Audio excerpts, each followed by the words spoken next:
right, I want to take you live to Israel for a little bit here to listen in on Benjamin Netanyahu, the prime minister there, detailing how it says there's incontrovertible evidence that the Iranians have been cheating on that deal again and again and again, exposing rampant abuse of that package. While they have not been cutting back on nuclear capabilities, quite the opposite, they have been building on them. Let's listen in. Developing nuclear cores. Here's a photo showing the casting process and a cast metal core from the archives.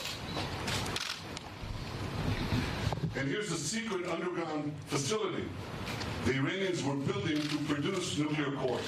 We have hundreds of documents for each of these components. Third component, building nuclear implosion systems. This is an original Iranian photo of a measuring device for implosion. And here's a simulation of a nuclear implosion.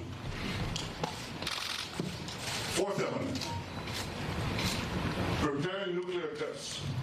Here's a map of 5 potential locations for a nuclear test in eastern Iran.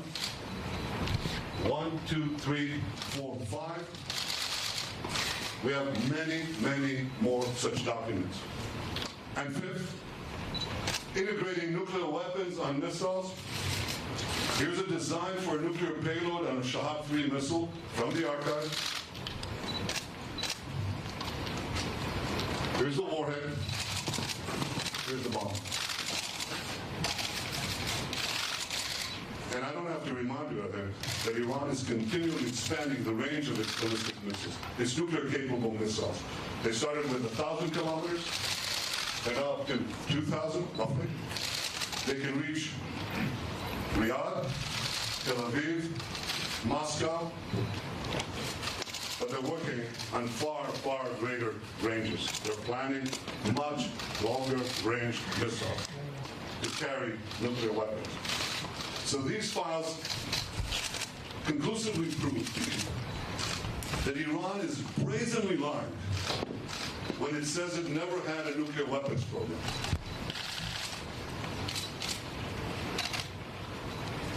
The files prove that. But here's what happened next. Iran was faced with mounting pressure in 2003. You remember that? That was following the Gulf War. So it was forced to shelve Project Ahmad. But it didn't shelve its nuclear ambitions. So Iran devised a plan to do 2 things. First, to preserve the nuclear know-how from Project Ahmad. And second, to further develop its nuclear weapons-related capabilities. That plan came directly from Iran's top leadership. Here's another document from the archive. This is following the new directive of Iran's Minister of Defense, Mr. Shamkhani. Today is the director of the National Security Council. Following the new directive of Iran's Minister of Defense, the work would be split into 2 parts, covert and overt. A key part of the plan was to form new organizations to continue the work. This is how Dr. Mohsen Fakhrizadeh, head of Project Ahmad, put it. Remember that name, Fakhrizadeh. So here's his directive, right here. And he says, the general aim is to announce the closure of Project Ahmad, but then he adds, special activities, you know what that is, special activities will be carried out under the title of scientific know-how development. And in fact, this is exactly what Iran proceeded to do. It continued this work in a series of organizations over the years. And today, in 2010 to 2018, this work is carried out by Sapan. That's an organization inside Iran's defense ministry.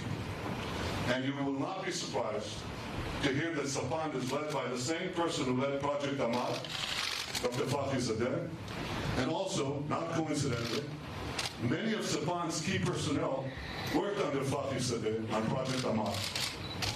So this atomic archive clearly shows that Iran planned at the highest level to continue work related to nuclear weapons under different guises and using the same personnel.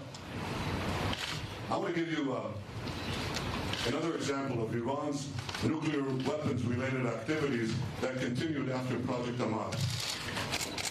You all remember the Fordo facility? You saw that? Fordo, the uranium enrichment facility. This was a secret underground enrichment facility that the Iranians built under a mountain. You don't put thousands of centrifuges under a mountain to produce medical isotopes.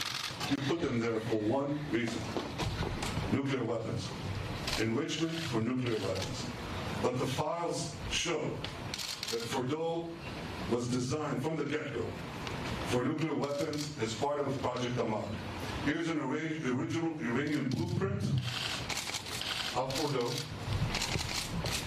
And what happened was that Iran continued to build Fordo years, secretly built it. Years after Project Ahmad ended, here's what it looks like. That's the entrance. It goes under a mountain. You also will not be surprised that Iran insisted on keeping Fordo. And amazingly, the nuclear deal enabled it to do it. It enabled it to do it, but this came with a hitch. Iran was required by the IAEA to come clean, by the nuclear deal, to come clean to the International Atomic Energy Agency about its nuclear program. This was an explicit condition for implementing the nuclear deal. Iran has to come clean.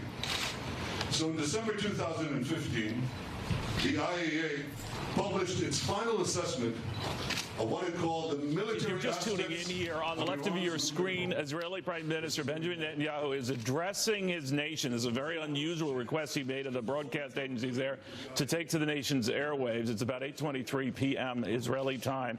To the right of your screen, the President of the United States ready for a joint presser he's going to have with the President of Nigeria. But on the left, what's causing great concern is proof, the Israelis say, of Iran not only cheating on that nuclear agreement, but never honoring it in the first place. Of course, this comes only a couple of weeks ahead of the president deciding yay or nay on whether he's going to be part of that nuclear deal. Apparently, the prime minister discussed a lot of this intelligence with the president over the weekend. He was briefing Europeans on this as recently as this morning, just ahead of this speech, to say that some of the safeguards that were put in place, the Iranians have found ways around their Project Ahmad, which was their nuclear program to work around all of this, was being routinely ignored and hidden.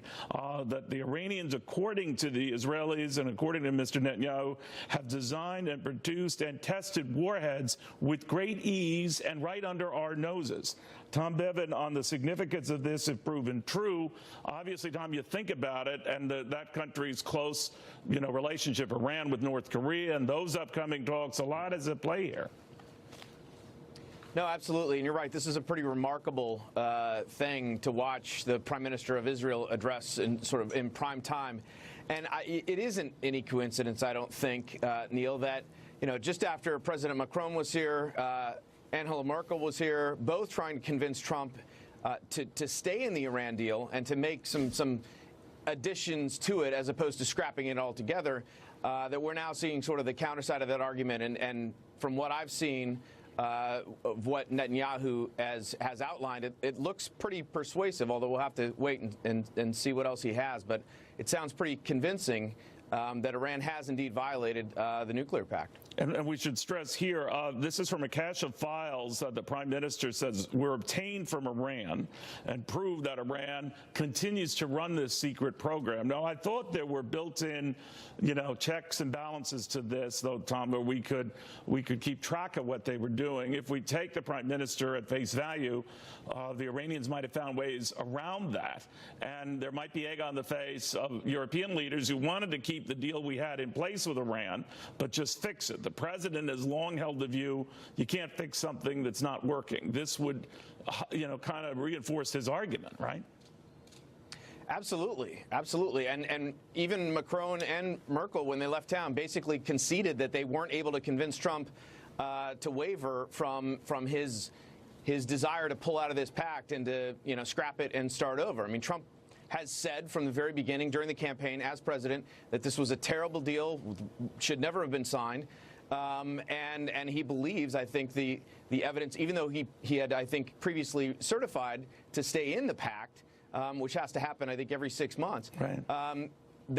that he wanted to get out of it. So I think that's what is going to happen. And then the question is, where do we go from there? And we'll see how that goes. But this, I don't necessarily buy, Neil, this linkage that we, if we get out of the Iran pact, therefore we can't do something with North Korea, or North Korea won't trust us. I think those are being treated in the mind of the administration as separate entities and trying to do the best deals that they can with those respective countries. No, you're probably right. And Tom, by the way, I apologize for not introducing you. Our audience knows you very well, the Real Clear Politics co-founder. But is it your sense, by the way, that the president is going to nix this agreement?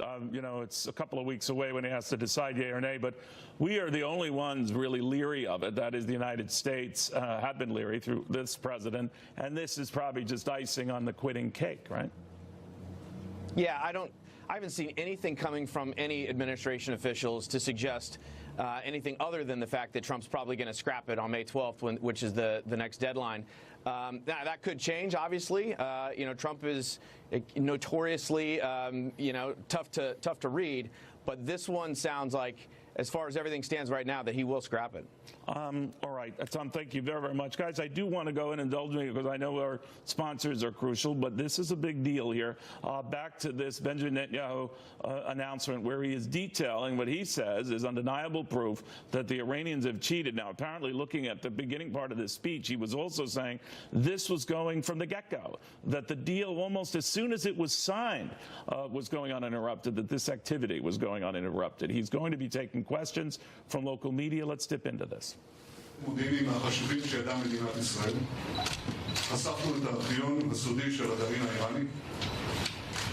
We are going to continue monitoring this. He's speaking Hebrew right now. But again, to bring you up to speed on what's going on here, and a little unnerving in these times as the president is set to address reporters with his counterpart from Nigeria very, very shortly. Some alarming news that just broke in Israel, but apparently the president was apprised of it over the weekend. Proof, the Israelis say, that the Iranians have been cheating on that agreement and have done so and had been doing so from the get-go, that on almost every key aspect of designing, producing, and testing various warheads, that they have come quite far and undeterred and uninterrupted.